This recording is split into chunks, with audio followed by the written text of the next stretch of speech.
Hello, you wonderful people. Good evening. It is Thursday. all day today. It is Thursday. How are you? I can see lots of people here. Hello, Sylvie. I hope you can join us a little bit at some point. Grazie Porta, welcome. I'm so. Oh, congratulations on your son's graduation. That's amazing. Congratulations, Steffi. Good so far, so good. Mabel, you're in Benidorm. I was there very, very recently. Carme, I hope you have a nice time. Barcelona is already getting dark. It is here, yeah, as well. It's crazy, isn't it? The nights are drawing in. Autumn is upon us. Marie Christine, hello. Steffi, hello. There you go. We've already said hello to Steffi, but Marie Christine, hello, everybody from France as well. Hello, Annalise. Hello, Oana. Welcome. Hello, Sahid. Hello. Welcome to Thursday nights. What are we talking about? What are we talking about tonight? Welcome back to English Right Now. Tonight, we're going to be talking about autumn in the UK. Autumn in the UK. If you don't know me by now, my name is Roy, your British English teacher. My name is Roy Woodhouse. You may know me from my main channel, which is British English Teacher Roy. And today, we are talking about one of the most magical seasons, in my opinion, in the UK, and it is autumn, or some of you might call it fall. We'll talk a little bit about that. Now, this lesson is live tonight. It's live right now if you're watching it at 6 p.m. UK time, but this lesson will be left on this channel for 1 week. After that, what will happen is it will be removed and it will be added to the English Right Now, well, the British English Lesson Library. It's called the British English Lesson Library. And there's a collection of all of the live classes that I've ever done and everything I will do. And actually, I'm going to give you some notification of this month's, well, the next 30 days, exclusive live class. So there's an exclusive lives on there as well. But there's also things called the English Right Now community. But every week, a new live will be added there. And there is exclusive content coming every month. I'll give you a heads up about what that, but we're going to talk more about that towards the end. So what is this fall versus autumn? Can anybody tell me what the difference between fall and autumn is? What's the difference? Some people may call it fall. Some people may call it autumn.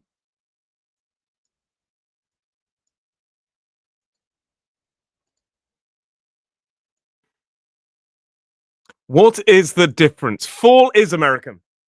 Fall is American. So Americans call it fall because the leaves fall from the trees. It's quite literal like that.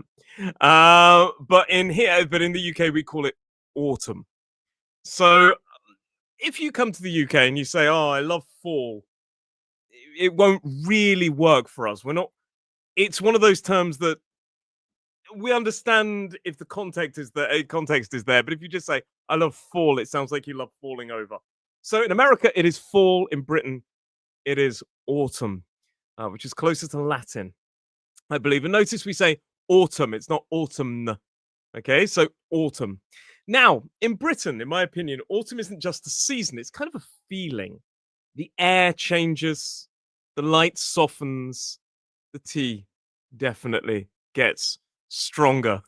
And suddenly it starts to feel like the whole country slows down a little bit. That's my honest opinion. I think summer's quite manic and quite crazy. It's quite a party atmosphere. And suddenly autumn's kind of back to a bit more relaxation, in my opinion, a bit more breathing room because winter is coming and we kind of enjoy those last days before winter. Winter is coming makes me sound like the Game of Thrones. Now, I love autumn. I love spring. They're my two favorite seasons. Probably I love spring's new life and I love autumn's kind of as we drift into kind of the end of the year.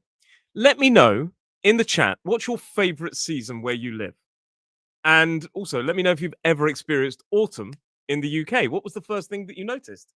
Let me know. We're going to learn a lot of vocabulary this evening, by the way. But let me know your favorite season.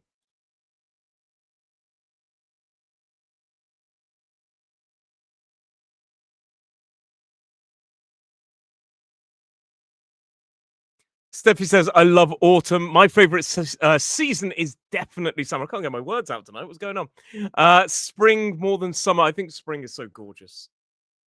Autumn and spring, Sarah. They're brilliant seasons. Hello, good evening. Welcome. Hi, Pia, as well. Yeah, brilliant season choices. I think autumn and spring, says Marie Christine. Yeah, it's something about the new life and then the kind of, there's something cathartic about the kind of end of the season, end of the summer. I don't like summer that much. It's too hot for me. Marisa loves summer. It's too hot for me. I melt. I couldn't do without the sun, the sea, the waves, the bike riding. Vacation. So vacation is more American. We say holiday. Spring, good choice. Autumn, yeah. I'm always torn. When it comes to autumn, I suddenly say autumn's my favorite season. Then every spring I say, oh, spring's my favorite season. So I love both of them. I absolutely love both of them. Lots of people loving those two. They're very like very different seasons, aren't they? But let's jump in. Let's jump into some. We're going to do a lot of vocabulary tonight. We've already started with fall versus autumn, but let's talk about the weather. Eesh. So autumn here usually begins late September, but September can sometimes be still quite warm, quite sunny. We still have sunny days now. It's October. And some days are really, really hot, but they're starting to more consistently get a little colder. So, today was quite chilly. It wasn't really cold, but it was cold enough to wear a jumper. Whereas there are some days still, even now, where I could wear a t-shirt, but that's not going to last forever until spring. So it usually lasts. It usually starts around September and it lasts really until November, and that's when winter kicks in kind of December time. And the thing is, it's really different. I love autumn. I love the seasonal change because the temperatures do drop, the days get shorter, and you can definitely feel that famous British chill in the air. You're going to hear people say things like, it's getting a bit nippy, isn't it? It's getting a bit nippy, isn't it? What do you think nippy means? What's nippy?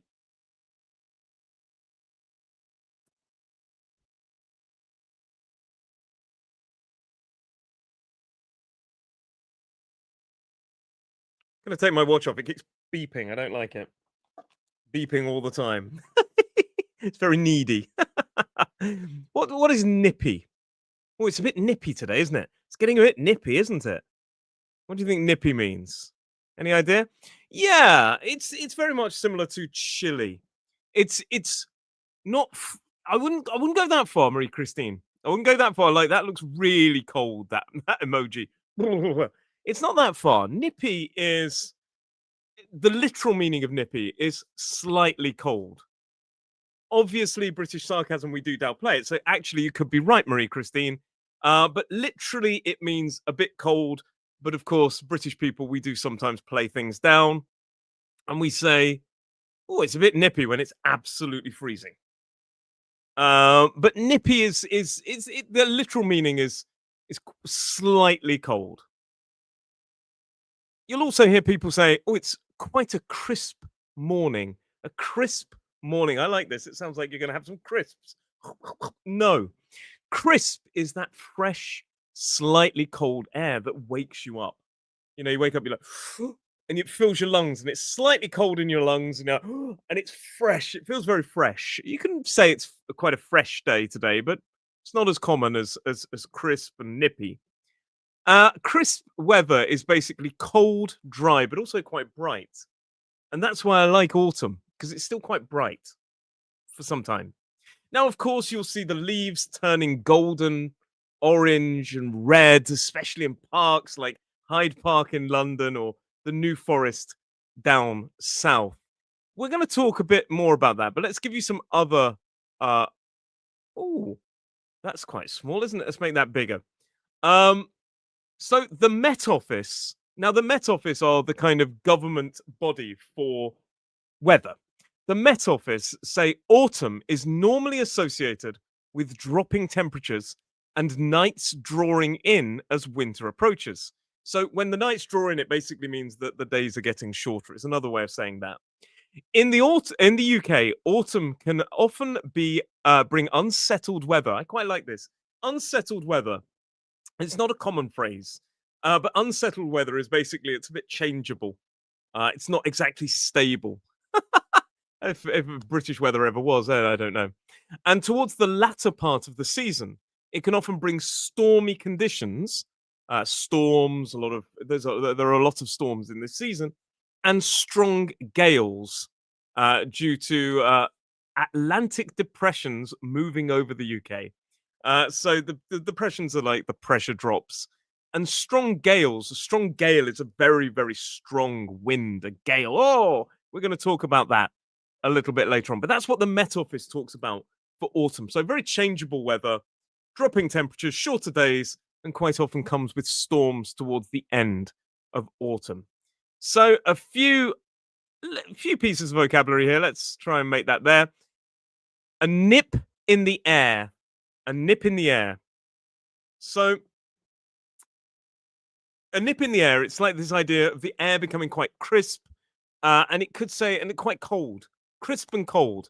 It's a very British phrase. Oh, there's a nip in the air to describe the transition into autumn, and it just means it's starting to become cold. Freezing. Okay, so I wouldn't literally describe autumn as freezing. Winter, usually January, February, March, very cold months, especially February. Uh, Freezing. This is when ice is everywhere. But British people often like to be quite dramatic, especially when it's not that bad.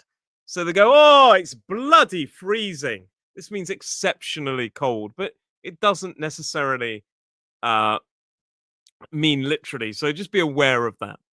Brass monkeys. Brass monkeys is a slang expression. Some people say it's brass monkeys weather. The full expression is it's cold enough to freeze the balls of a brass monkey. It's cold enough to freeze the balls of a brass monkey.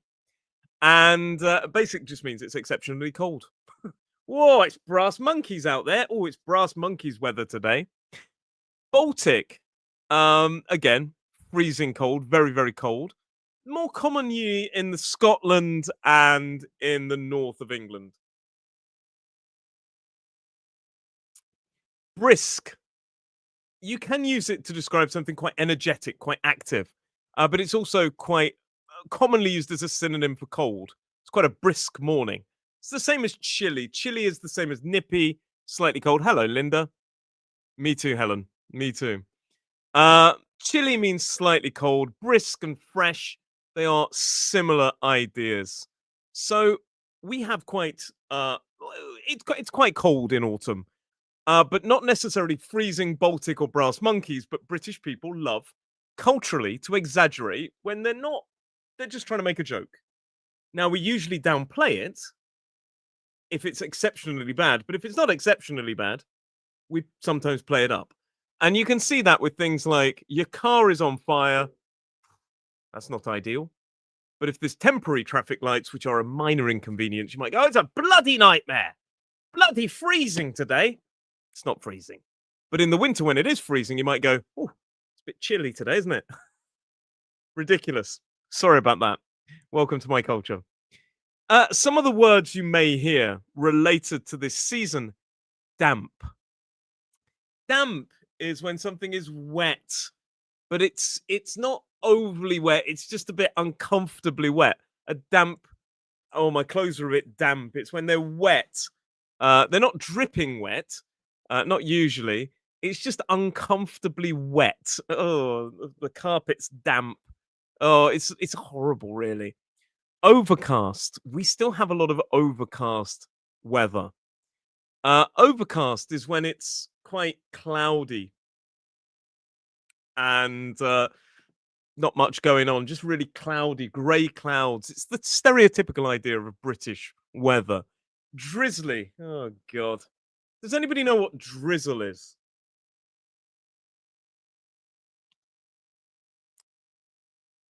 What is drizzle? It's a horrible word. Ugh, drizzle. Does anybody know what drizzle? Hello, Mohammed.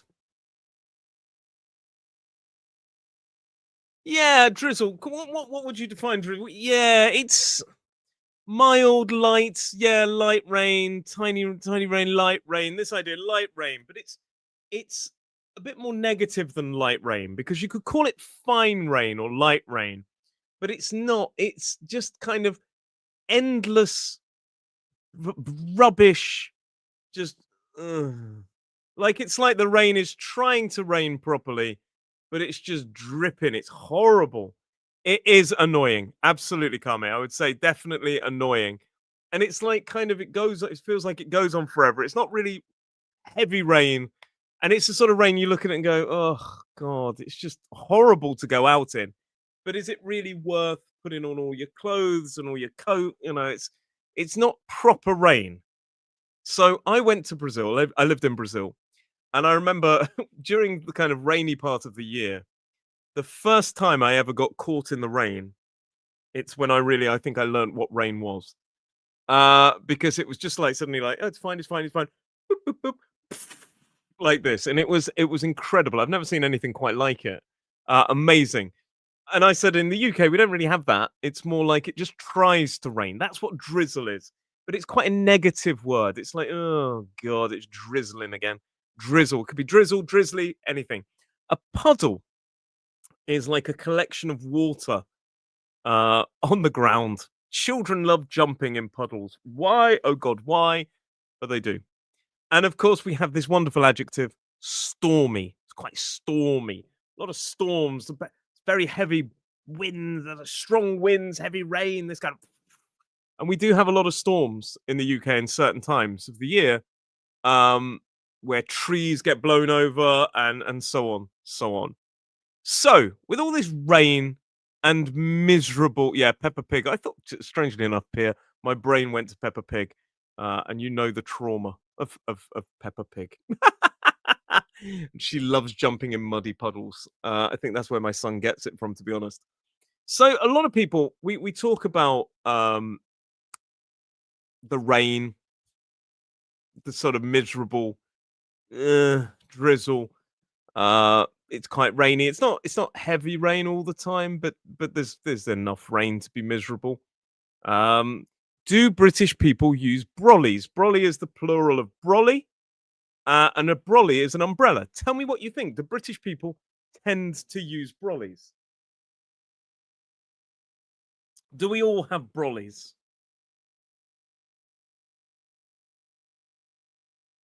Hi, Anna. In spring, colors go back in the gardens and nature wakes up. Autumn, nature offers the last colors. I love that. I love that. That's a beautiful. Yeah, I wouldn't say never. Not never, never, but I'd say it's not as common as you believe it is.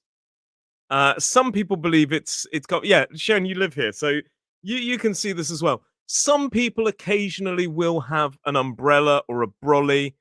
Um, some people. I don't think we own a brolly.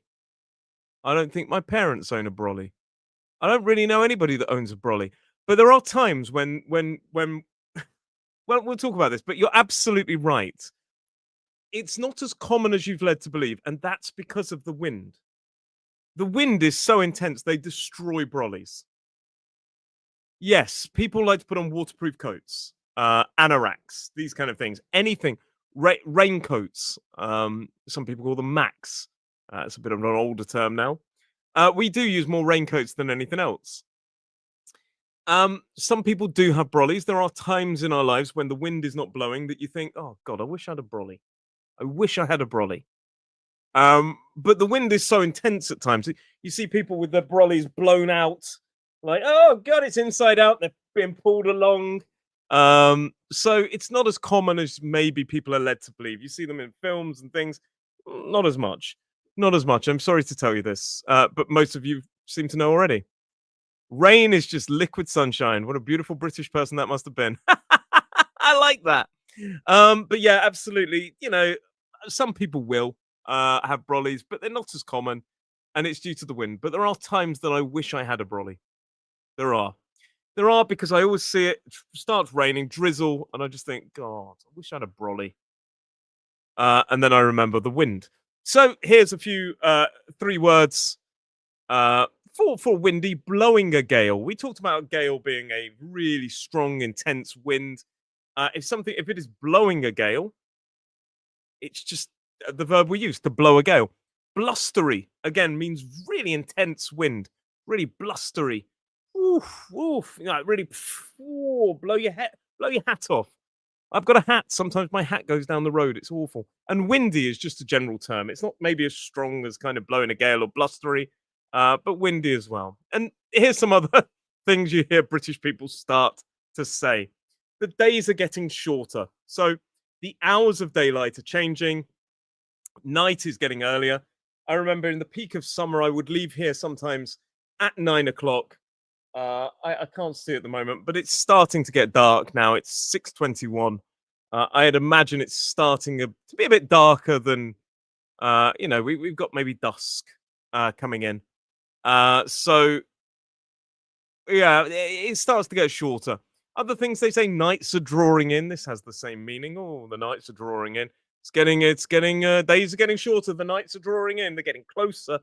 Not many people say winter is coming. That's a very Game of Thrones thing to say.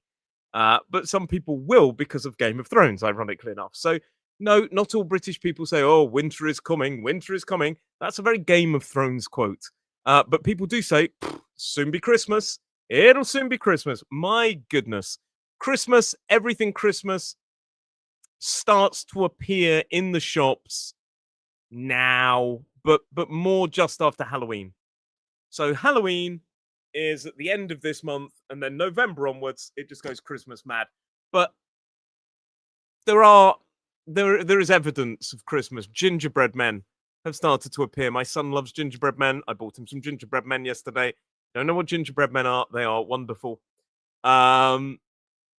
Oh, Linda's saying let's all go on holiday to Italy. By the sounds of it, wonderful temperatures. And also like companies. I know I talk about them a lot. I love them. Lego have started to release their Christmas calendars already. So winter is definitely coming, but we usually say it'll soon be Christmas. And again, here's another one. It's almost cold enough to snow. So it's not really, but people exaggerate. When it is cold enough to snow, it's basically at the point where it's freezing. And people say, "Oh, it's almost cold enough to snow." It's basically this idea that winter is coming, but we don't say winter is coming. Few other pieces of vocabulary before we move on. I can't. Oh, deciduous versus evergreen. Ooh. Who can tell me what a deciduous tree and an evergreen tree is? What's a deciduous tree? The Isle of Wight, Nasib. Yeah, I agree. I agree. Yes, so a deciduous tree is a tree that loses its leaves.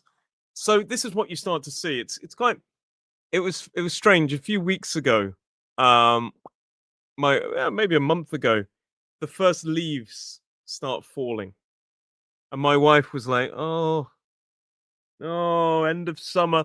You start to see the leaves, one or two at first drop, and then the color changes, and then they all drop. They're starting to drop now. At the moment, it's quite nice. Before long, these leaves start to rot and it becomes like a pulp. Not as nice. But in a few weeks' time, all the trees will lose their leaves completely. Um, Evergreen trees are trees that don't. So we have a mixture here in the UK. Some trees keep their leaves and they stay green. Others, they don't.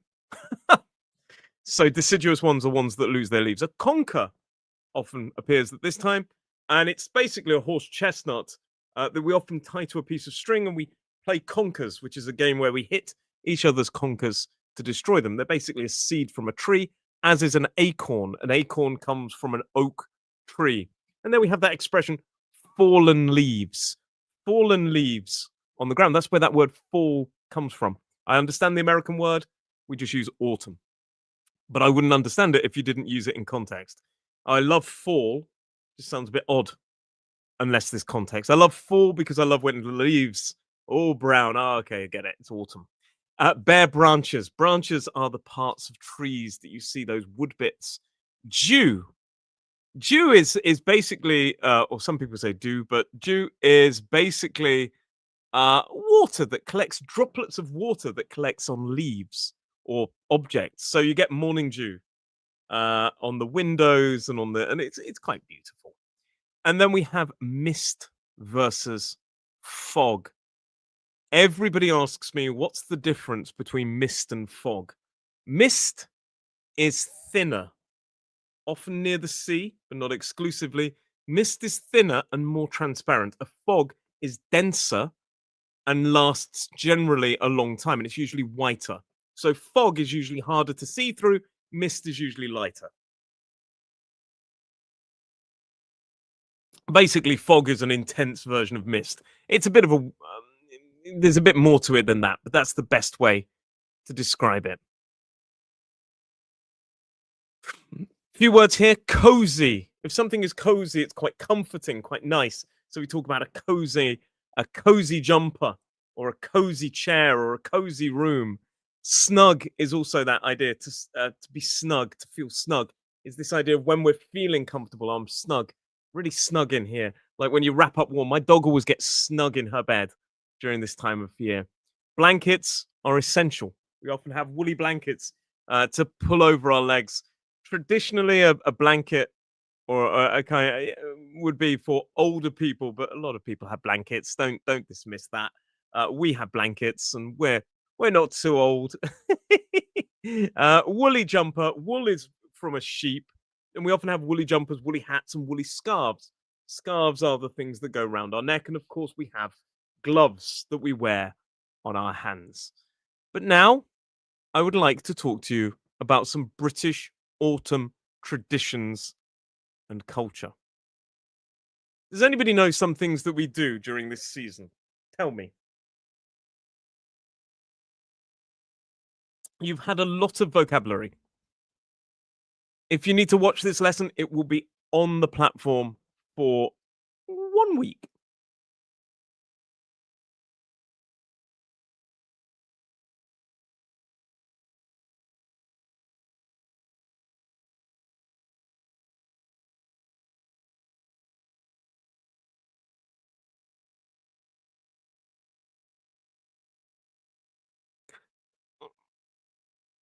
Then maybe that's the one we're looking for. Halloween, Halloween. Uh, Blankets are usually a bit smaller. Duvet is more for your bed. It's thicker usually. 5th of November, yes. So Guy Fawkes night. Let's talk about Guy Fawkes. Let's talk about uh Bonfire Night first. Remember the 5th of November. I would definitely drink Guinness during the season, yeah. Lager's much more of a summer drink. White wine is more of a summer drink. Red wine is winter for me, and Guinness is winter. Although some people may not have a preference for that, but yeah, definitely for me, Guinness is more of a winter drink. But I drink Guinness throughout the year, to be fair. So let's start with one of the most iconic tradition of autumn, Bonfire Night, or sometimes known as Guy Fawkes Night on the 5th of November. What is Guy Fawkes Night? Now, I have done a whole podcast with Rob about this, and it will be released, let me tell you when, on the 7th of November. Yeah, on the 7th of November, because on the 31st, we've got Halloween. Although maybe I'll bring it forward, I don't know, just to kind of soak it up and get in there. Maybe we'll put it a week before, but one Friday soon, we're going to be talking about. In fact, why not? Let's make a decision right now. The 24th of Friday will be Halloween, and the 31st will be Bonfire Night. We'll talk about it then. But there are two podcasts coming up, one on Halloween and one uh, on Bonfire Night. I'll go into much more detail. We'll talk about a lot more vocabulary. We'll talk about a lot of traditions because honestly, Robin, I spoke with Rob for about 30 minutes about Guy Fawkes Night. We could do the same here. But let me give you a rough idea, just in case you don't manage to watch the podcast. If you do watch the podcast, it's another channel. It's called the English Right Now podcast. So, what was it? What was or what is Bonfire Night? So it celebrates a failed attempt to blow up the Houses of Parliament in 1605. So in 1605, a bunch of people, they tried to assassinate King James. They tried to assassinate King James. We'll talk about why in a moment. But effectively, it failed, and now we celebrate it. We celebrate the failure. And these days, it's less about. There is a bit about Guy Fawkes, but there's less about that. It's more about fireworks going off like. We'll talk about some vocabulary related to that. Hot chocolate, bonfires, and standing outside in the cold, pretending not to be freezing. It does get pretty cold. On a personal note, I used to love when I was a kid Bonfire Night because there's all these fireworks and there's some amazing displays.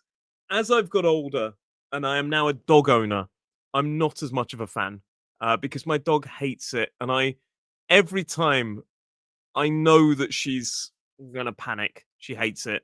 So she hates fireworks. She just sits there shaking, and I have to hold her. So I don't go out for this anymore. My wife sometimes takes our son, but our dog is very much she needs me there. So we do that. But I used to love it, and but now my priority. So you will often hear, as I say, remember the 5th of November. So, what is this about? Well, Guy Fawkes was born in York, in England, in 1570. And he was a British soldier and probably arguably the best known participant in the Gunpowder Plot. And the idea of it was to blow up the Houses of Parliament and kill King James and some ministers for oppression against Roman Catholics. So, Guy Fawkes was converted. He converted to Catholicism, and at that time, Catholicism was very oppressed in the UK. It was this bleeds in from Henry VIII and him taking control of the church and so on, so on. Not going to go too deeply into the religion aspect of it, but effectively, the Catholics felt that they were oppressed, and they decided to do something about it. And they created this plot where they basically put barrels of gunpowder underneath the Houses of Parliament, and they wanted to explode and blow it up. But they were caught, it was discovered, and they were they executed? No, Fawkes wasn't executed. Fawkes was due to be executed, but he either jumped or fell from the ladder, the gallows ladder, and broke his neck. And he died from that. So he didn't get executed. He basically he ended it for himself. But these days, Guy Fawkes, we talk about the Gunpowder Plot as a part of history. Guy Fawkes, it's not so much related to the religion, if I'm totally honest, thankfully, these days. It's more about some person that tried to do something. And the only real reference to Guy Fawkes is occasionally we make a model. Well, it's quite common. We make a model of a person and we call it Guy. And basically we then put this guy on the fire and watch it burn. And people shout things like, burn the guy, burn the guy. And it's this idea of like burning Guy Fawkes. But of course, there's a big detachment from what people are actually doing these days. People sometimes say, penny for the guy. Which is an old kind of thing. It doesn't really happen that much, but a lot of people, they put this model of a person. We've got an actual word, effigy. I'll teach you that in a moment. On the fire and watch it burn. It's quite savage when you think of it like that. But a few words here. Effigy is that representation of a person. So we have an effigy of Guy Fawkes that we burn. Not all people do it. Some people think it's a bit savage. But it does happen. A bonfire is a huge. So an effigy is a model or dummy representing a person, often burned on the bonfire, which is a large outdoor fire built for celebration. Some of these things are really huge, and you can feel the heat even if you stand quite far back. You can really feel the heat. It keeps you warm on bonfire night. Fireworks are explosive displays of light. Enjoy Benidorm, ma belle. And they have these lights and colors in the night sky. Sparklers are handheld fireworks. Usually, kids have them. They set fire to them and they write their names in the air. It's beautiful. A Catherine wheel is another type of firework, but it's one that spins in a circle like that. And a rocket is a firework that shoots into the sky. These are the ones my dog hates and explodes with a bang. Marshmallows. Who likes marshmallows? Let me know who likes marshmallows. Oh, you burn Judas. Gosh. Yeah, we burn Guy. But thankfully for us, it's not really related to religion anymore. It's just kind of a tradition that we just enjoy. Too sweet. So marshmallows are soft sweets. You do, Sylvie, brilliant. Soft sweets that we often stick on a stick. Stick on a stick. We put it on a stick and then we toast it over the bonfire. Now, sometimes this bonfire is really, really hot, so we do it over smaller fires. But quite commonly, we toast them. I love toasted marshmallows, although, like Steffi says, they are very sweet. They're quite sickly sweet, to the point where I can eat maybe one or two and I'm done. A toffee apple is an apple coated in hard toffee, and it's shiny. So you've got this like sweet, almost glass-like layer of sugar, and you crunch through to get to the apple. I used to love them. Too sweet for me now, if I'm honest. Hot chocolate. Who doesn't love hot chocolate? This is a warm drink that we enjoy while watching the fireworks. Who can tell me what crackle is? Yes, I think it would be brilliant. You, Marie Christine, you should tell my wife. She would definitely want to go and see Winter Solstice in Stonehenge. She would definitely want to see Winter Solstice and probably Summer Solstice as well. You should tell my wife. She'd probably want to go with you.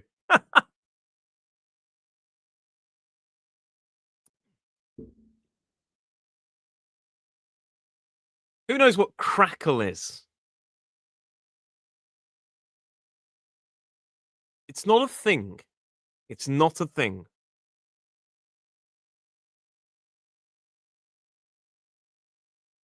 The fire crackles, yes.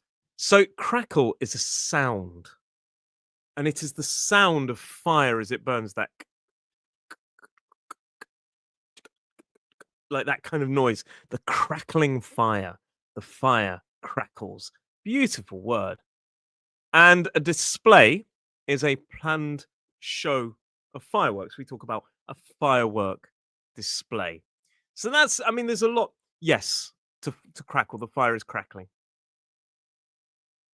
We like I say in the podcast, we will go into much more detail and also talk about personal anecdotes.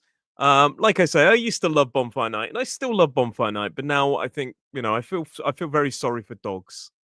Um, I I know it wouldn't be as fun, but I wish fireworks didn't have to make a noise. I wish they just kind of did the light. That's why I quite like drone displays, because they don't scare dogs or children. Yes, it's an amazing sound, isn't it? Um, that sound. It's very therapeutic. I find. So there are all these kind of YouTube videos that you can watch with a fire, and you can put it on your TV. But the sound is like gorgeous, especially if you have it. I love it. I love it. Yeah, I'm a very big dog fan. Um, in uh, in 4 days' time, I think it's a Nepalese festival of celebrating dogs. So I'm very much on that. I love dogs. But let's talk about Halloween. Halloween comes at the end of this month. Um, it's arguably more kid friendly than anything else. But this year, well, most years we have a party for the kids, but the adults also have a lot of fun. Usually there's a lot of drinking and food and things like this. Um, yeah. A lot of you know that I am a huge dog person. I love dogs, and yeah, I always feel bad for them. I wish you could put ear defenders on, but my dog would panic the fact there's something over her ears. So there's not much you can do, sadly. But Halloween is very kid friendly, but adults do enjoy it. But usually when they have kids, uh, before I had kids, I never really went to a Halloween party. Now I get invited to Halloween parties, which are for kids. I think it's just an excuse, and I love it. I love spending time with my friends and seeing my child have fun as well on Halloween. But traditionally, there's a lot of tradition there. The night the dead walk the earth, and we're closer to the dead world, and all this kind of idea, the spirit world. Um, I love it. Again, there is another podcast coming up where I talk with Rob at great length. But let's teach some interesting vocabulary. We have trick or treating. Trick or treating is where you go door to door, knock on the door, and then you say trick or treat. And you go to the door to door. Children do this. They go to door in costume, and they're effectively asking for sweets. Now, in the past, trick or treat was more of a choice. What do I mean by this? Well, kids would say trick or treat. And if the person chose treat, they would give sweets or some kind of treat to the children.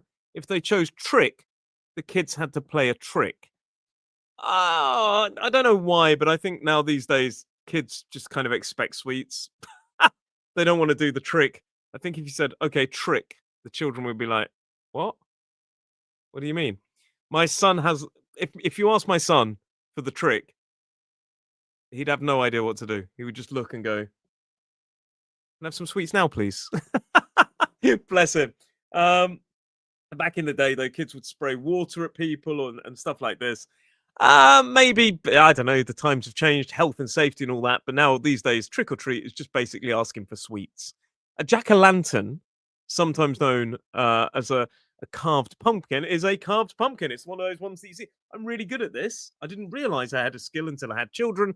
Um, but you carve a scary face in it, and we do that here. On the island with our friends for the party. Part of the party is to cut the jack o' lantern and then stick a candle inside, and then sometimes the candles. Sometimes it doesn't end well for the pumpkin, is all I'm going to say. And the idea of cutting the face into the pumpkin is called pumpkin carving. Um, Fancy dress. Now, a lot of you will think fancy dress. Fancy sounds quite elegant. No, fancy dress is a costume party outfit. This year, my wife is wearing a witch's outfit. I'm going in a Hawaiian shirt with a horrible hat that I think is pretty horrific. There is a reason. But quite commonly, people dress up as witches, wizards. Wizard is the male, witch is the wizard. Witch is something like Harry Potter, the females, and wizards are something like Dumbledore or even Gandalf. Ghost is a spirit or apparition of a dead person. So they don't necessarily need to be costumes, but people just usually throw a white shirt over their heads.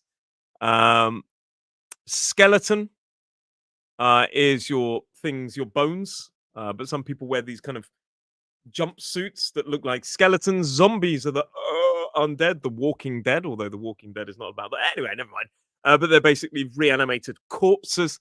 Vampires are the mythical beast the mythical being that drinks blood and avoids sunlight. And finally, a werewolf is a man or a person who turns into a wolf during a full moon.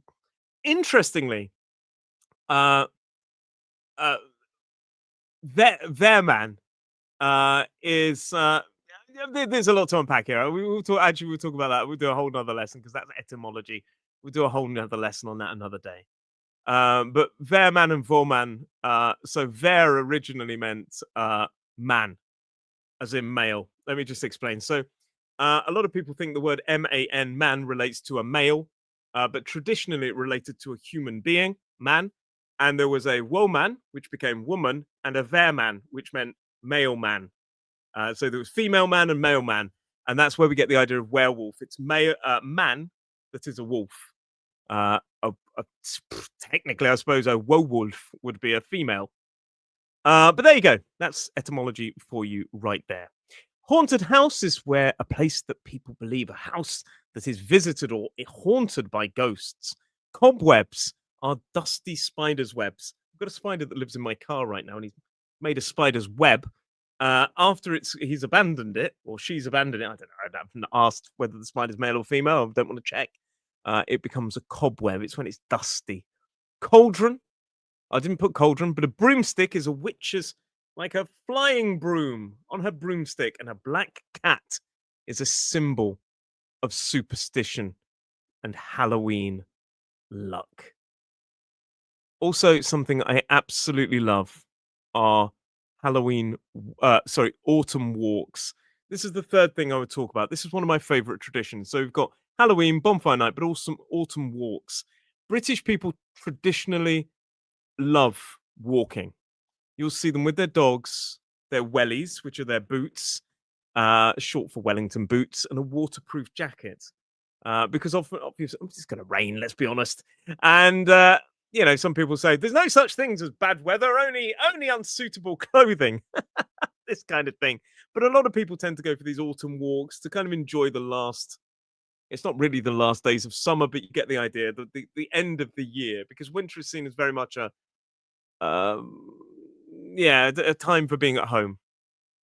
And of course, we have a lot of very quickly we'll talk about food as well. But a lot of people, they go for these long autumn walks. They enjoy the trees. They enjoy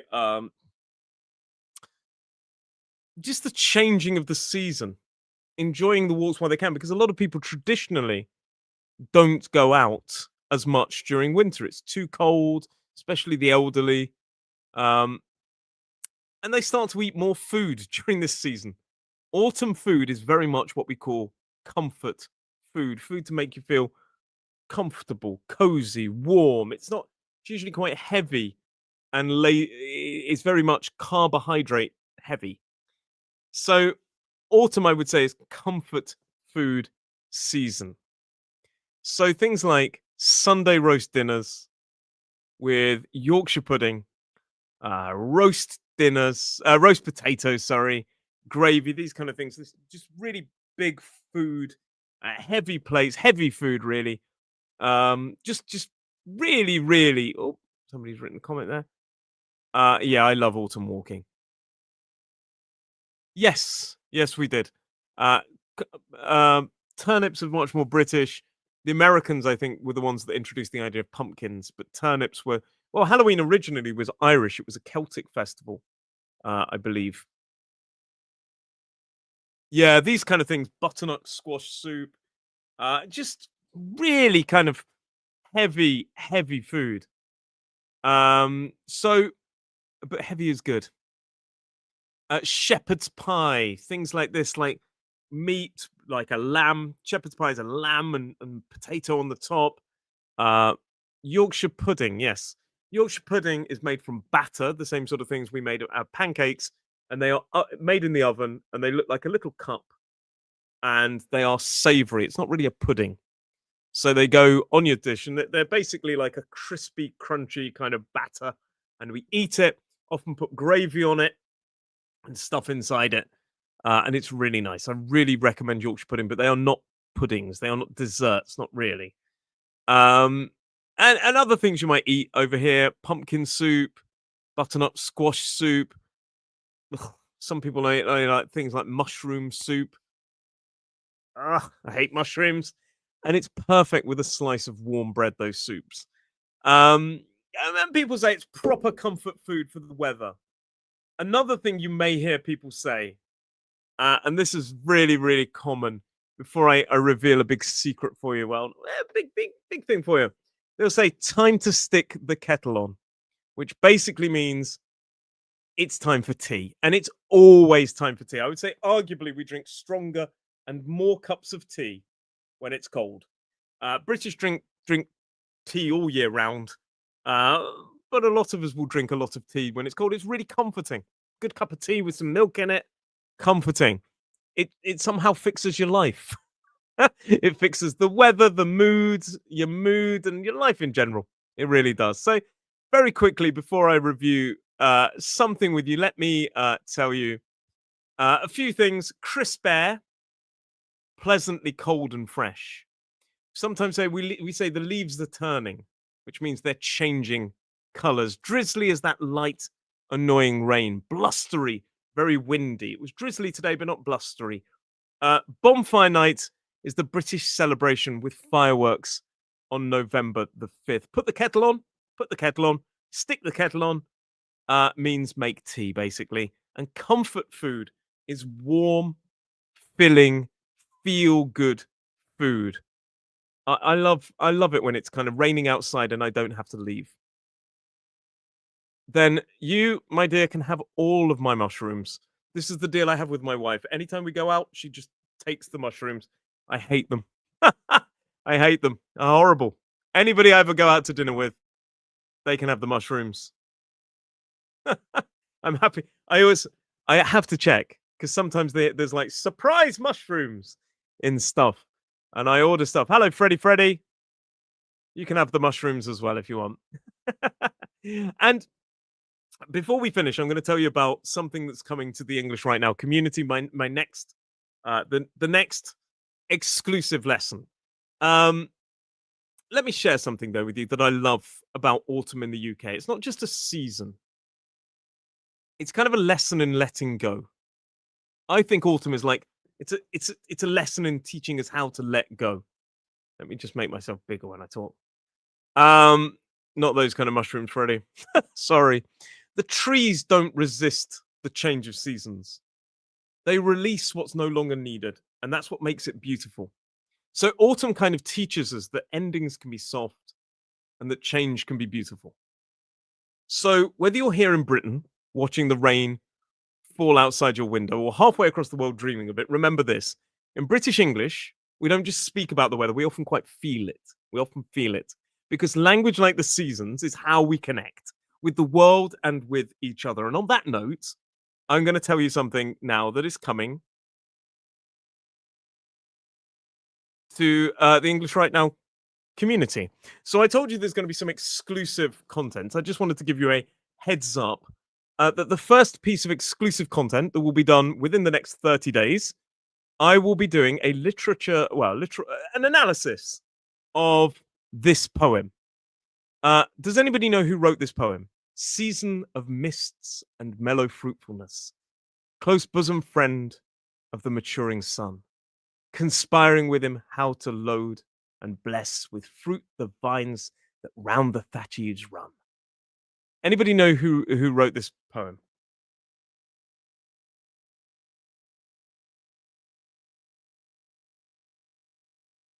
It was Keats. So Keats, and it's called To Autumn. John Keats. It was John Keats, wasn't it? I'm just going mad. I'm getting panicked now. I'm using the wrong name. Yes, John Keats, and he's a very good poet. And it's not Yeats, it's Keats. Let me write his name. Well, like it's Grazie Porter, Keats. So Keats wrote this. He wrote a number of some people call them odes to autumn. But this one I think he called it just to autumn.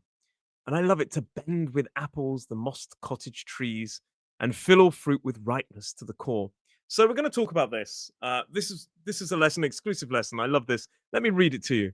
To swell the gourd and plump the hazel shells with a sweet kernel to set budding more, and still more later flowers for the bees until they think warm days will never cease. For summer has o'erbrimmed their clammy cells. And it goes on. It goes on. There's 3 stanzas. Hello, Alejandra. It was John Keats. And there are some really beautiful words. Now, one thing I will often say about older poetry like this, I believe this was 1800s, stunning poem. But some of these words, who hath not seen the oft amid thy store, some of the words, the usage of words, a bit old-fashioned. So what we'll do is read the poem in the lesson. It's an exclusive lesson only for the course. Not the course, sorry, the community. And I'm working on it at the moment. So we'll read the poem. We're going to do stories and poetry as exclusive content. And I thought a nice poem would be first. Hopefully, you're going to enjoy it, the members of the community already. Some of you are here. Hopefully, you enjoy a little bit of poetry analysis. But it won't always be poetry, sometimes it will be stories. But this is my intention to do this at some point over the next week or so. And I'll put it up there and let you know when it's there. And some of them are, I'm glad you love it, Steffi. Some of the words are a little bit archaic. Some of them, the spellings are a little bit weird, like mossed. Moss is that kind of green layer of vegetation that grows on walls and things like this. Well, it will be there forever. Timeless, though. So it'll be pre-recorded. I'll do it in my own time and then put it up there. And I'm glad you like the idea. And moss, just to give you an idea. So moss is that little green vegetation that grows on walls and on the side of buildings. And here it's a bit weird. It says mossed. We wouldn't really use it this way. And this is the good thing that I mean here. Mossed would usually mean, if I was going to spell it now, it would be ed at the end, mossed. But I would say mossy cottage trees or cottage trees covered in moss. So what we're going to do is go through the whole poem, read it once, and then I'll go through line by line to explain what the words mean. Season of mists and mellow fruitfulness. I mean, we get that idea. But we'll do that and then rewrite it. Now, it'll never be as beautiful as Keats, but we'll rewrite it with modern language. So there I'd probably say, to bend with apples. I suppose that's a bit of a weird way to say it. The cottage trees covered in moss. It wouldn't be as beautiful. And I don't expect you to love the modern version, but it will give you an idea of what it really means. Instead of like, I don't know, close bosom friend of the maturing sun, close friend. We wouldn't really say close bosom friend anymore. These kind of things. For summer has overwhelmed their clammy cells, potentially. Yeah, I'd really have to go into it. But that's going to be coming to the community. And there's three things there. Few more words just before we leave this one. Muddy boots are things that you're going to see. Boots are things we wear on our feet, often up to our ankles, up to our knees. Sorry. And muddy means covered in mud. It's a great thing. Wellies are rubber boots. It's short for Wellington boots. Bramble is the thing where we get blackberries. Usually, they're on the side. Brambles. Hedge down the side. A woodland walk is a walk through the trees. Oh, how beautiful it is. And we often walk on the crackle of leaves until they become that mushy, horrible thing. So, like I say, this lesson in 1 week's time will be added to the British lesson library. Let me just bring up what you need. This lesson will be added. It will be available for 1 week and 1 week only. After that, it will be added to the English Right Now community, or the British English Lesson Library, which is a collection of every live that I've ever done. And they are getting organized as I work on. Thank you very much. They are getting organized into certain sections like vocabulary, grammar. Some of them overlap, but I just put them somewhere. So this one, for example, talking about how it could be added to British culture or vocabulary, because there's a huge lesson on vocabulary. How I think we'll add it to vocabulary, because there's a lot of vocabulary you've learned. Well over 50, 60 words, I'd imagine. I'm not sure. Maybe less than that. I don't know. But there's a lot of words in this lesson. And this will be added to the British Lesson Library in 1 week's time and taken off of YouTube, never to be seen again on YouTube, but it will be added to the lesson library forever. If you're interested in that, it also comes with a community where you can chat with people. And it's just £7 a month. There's no contract, no pressure. It's continuous learning at your own rhythm until you want to stop. And there's a link there if you're interested. I'm not going to plug it too much, but £7 a month. And you can get access to well over 30 or 40 lessons, maybe even more. I'm not sure. I haven't counted. I'm an English teacher, not a maths teacher. But there's no contract whatsoever. You just, join for as long as you want to join, and then you're gone. So what I will say, if you've enjoyed today's live class, don't forget to subscribe to the channel or click on the like on the Facebook page for more lessons about British culture, expressions, and pronunciation. If you'd like to go deeper, like I say, to really understand a lot of the things we taught, that link is right there. It's full of real life cultural lessons like this, pronunciation, grammar, vocabulary, lots of things. And it will help you not just to speak English, but belong in the language. Thank you very much for joining me today. Stay warm, stay curious, stay wonderful, and I will see you in the next lesson. Thank you very much, everybody. Thank you. Welcome. Welcome. Oh, lovely, Graciela Porter. Thank you. Cheers, everybody. See you next time. Have a great